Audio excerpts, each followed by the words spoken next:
Hello, my gorgeous people, and welcome back to my channel. Today, we have so much tea to add to Gabbie Hanna's newest drama saga over on Instagram. If you guys have not been following all this drama in real time, no worries, because I'm about to lay it all out for you. So to bring you guys up to speed, Gabbie Hanna has been going ham over on Twitter and Instagram for the past week straight, you guys, calling out multiple different content creators for their past actions towards her. And when I say that she's been calling people out, I mean, she's been bringing the receipts, the aggressive behavior, the profanity, you name it.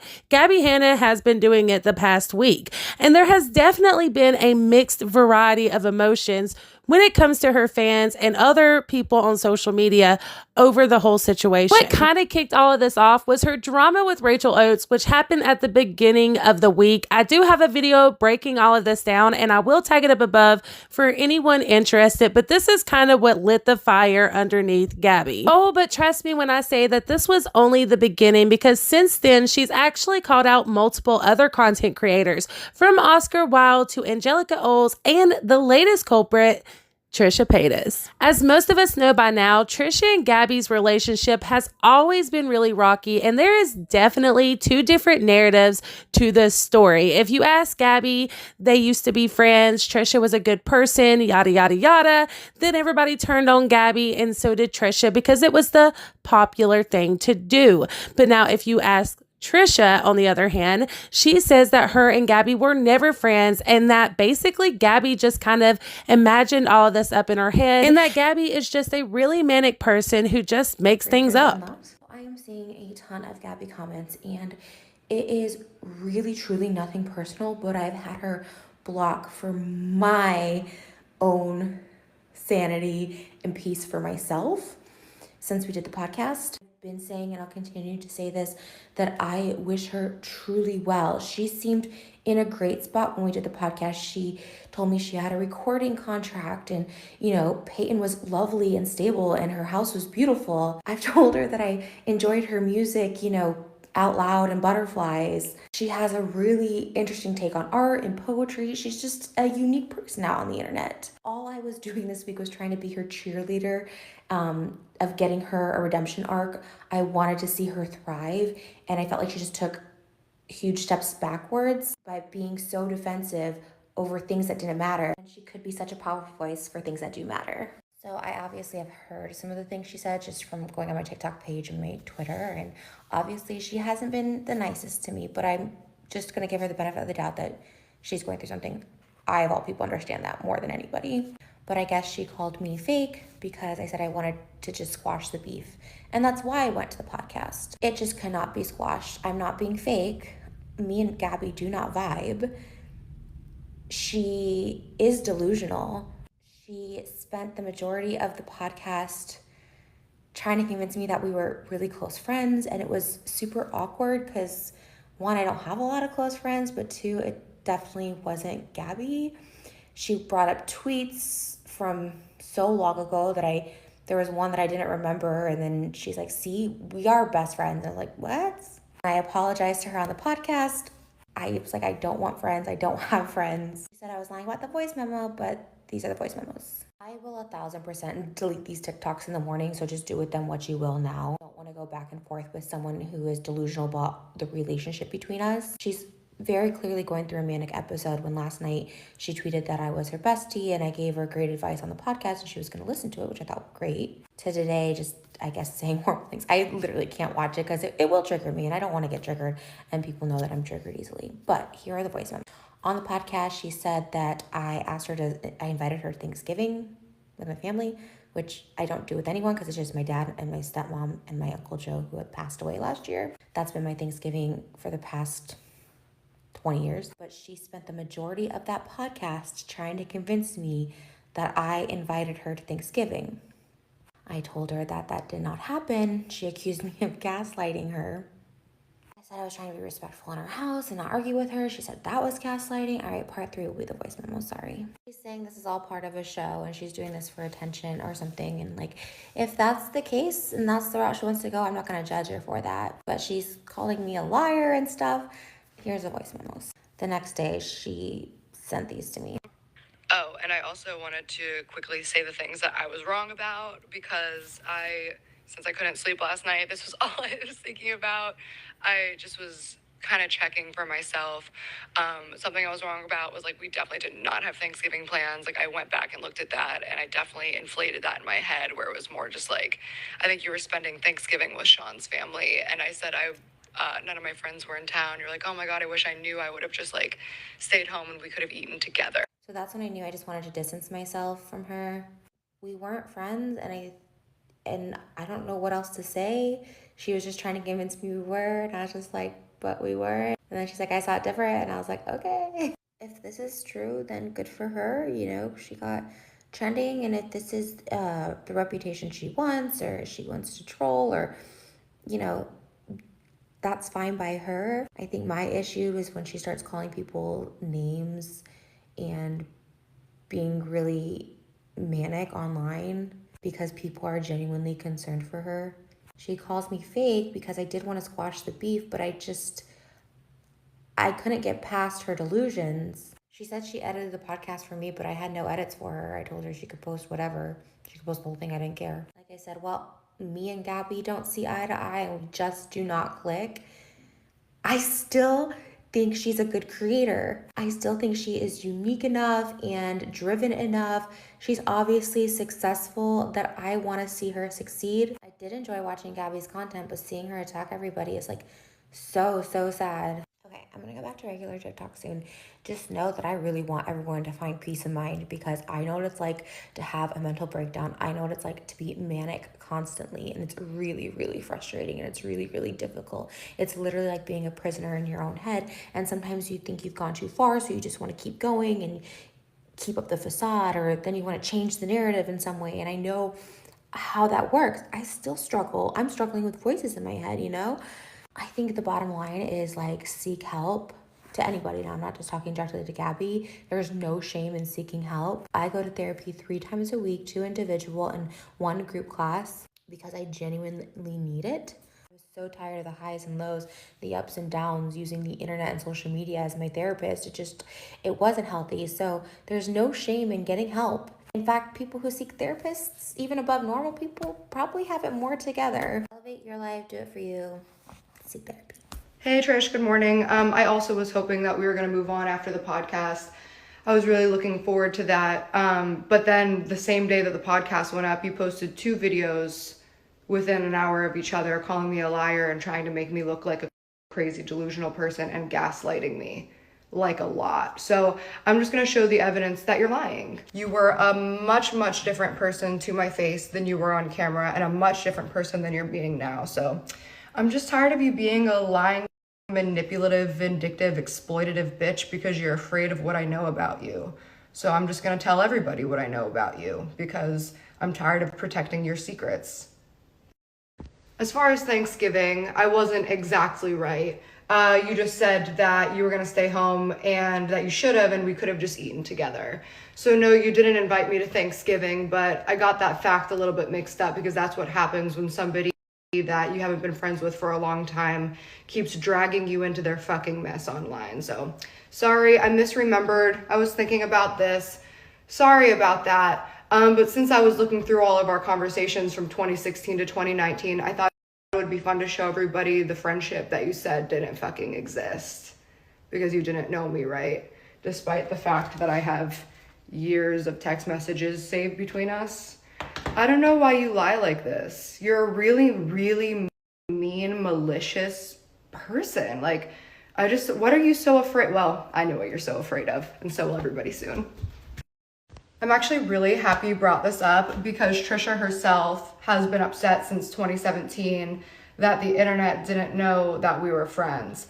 We're not anymore, obviously, but her story is that we were never friends and that she never knew me, and then I'm delusional and imagined a friendship. And I think that's fucked up, because it is. She could have just left me alone, but she doesn't. She keeps fucking talking about me. So if you're gonna keep gaslighting me to the world, saying that I'm delusional and crazy and created a friendship in my mind, well, then I'm just gonna show our friendship. Coming soon. Make sure you subscribe to The Gabbie Show. 2 years, I have been nothing but gracious to Trisha Paytas. I even invited her into my home after she publicly gaslighted, mocked, and demeaned me to try to squash the beef. And then she went on to continue to make countless videos, comments, tweets, Instagram stories, and TikToks about me. So if I'm living in a fantasy land where I'm delusional and I'm the victim and everybody's attacking me and I can't take accountability, fine. I'm okay with that. But I'm just gonna start saying the truth. My truth. Believe it or don't. I need to brush my hair. Actually, I'm gonna shower. I'm not gonna lie. I changed into this hoodie to film these TikToks this morning because I was still wearing that blue fucking flannel. I think that's the new Gabbie shirt. Yeah, I haven't showered in like 2 days because I've been doing nothing but edit. One question I have for Trisha is she's posting all of these super manipulative, fake as fuck posts about, I just want her to be well. I thought we were good after the podcast, even though she continued to fucking talk about me. If you really want me to be well and you're so concerned about my mental health, why don't you shut the fuck up about me? You literally can't keep me out of your mouth because you're obsessed with me. You think about me all the time. You admitted to watching all of my content obsessively. Just leave me alone, Trish. If you actually mean what you're saying, which you don't, just leave me the fuck alone. And I know you're watching this because you're obsessed with me. Just leave me alone. Move on. Let me go. Drop me. Where our friendship is in the past. Get the fuck over it. People are going to choose to ignore, because they always do, is that I didn't say anything to her about Trisha. And then she started making all these passive aggressive comments and tweets. So then somebody commented on my TikTok that I was trying to be Trisha Paytas, and I said I'm Trisha Paytas if she was talented and happy. And then that sent her into a tailspin, despite the fact that she's been mocking me, saying that my music career is going nowhere, that I'm the worst songwriter of all time, even though she said I don't write my own songs, that my music is too specific to me and nobody can relate to it, and I'm 30. I'll never get a deal. Do you remember that one? But if I say that you're not talented, then it's a problem. Oh, I'm done with this shit. Because it doesn't matter anymore. That's the fun part, is it doesn't matter. Number of episodes that Trisha is in is actually wild, because like she inserts herself into every situation. So she's in every story. I think she comes in at 4 and she's in, I think, every one until 12. Like, that's how much she doesn't shut the fuck up about me. That's crazy. Remember when she called me crazy? Remember when she got super upset that people were calling her crazy, but then she called me crazy and delusional like 500 times on the internet because I was just trying to stand up to her bullying?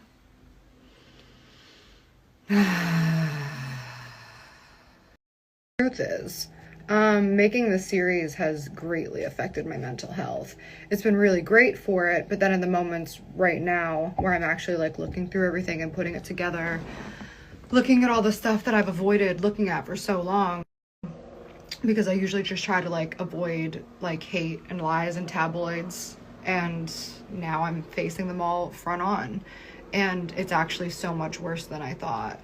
I always thought it was difficult and that people treated me unfairly, but once I actually go back and like read the texts with these people and watch the videos for the first time, it's hard. Like, I have knots in my stomach right now because I just got a batch full of tweets that I haven't seen yet that I have to include in this video. And it's like, this is crazy. It sucks.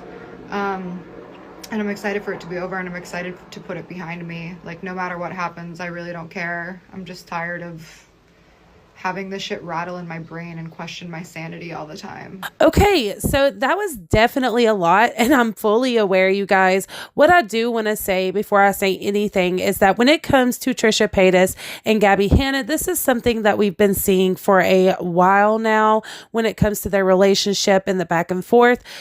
And I am not going to lie, you guys, I am a bit biased to Trisha and Gabbie. So that makes this really hard because when it comes to influencers, when it comes to content creators, both of these women are extremely genuine and raw, something that you don't see here on the platform much at all. And to be honest with you guys, I think that's what makes this drama so different than just your regular everyday back and forth with different influencers, because they are both such genuine creators. And when it comes to Trisha Paytas, we have seen her grow so much as a person in the past year. Not only does she seem to be genuinely happy for one of the first times in her life, but I think that she used to create drama and be in drama to try to fill this void within herself that would make her happy for short periods of time.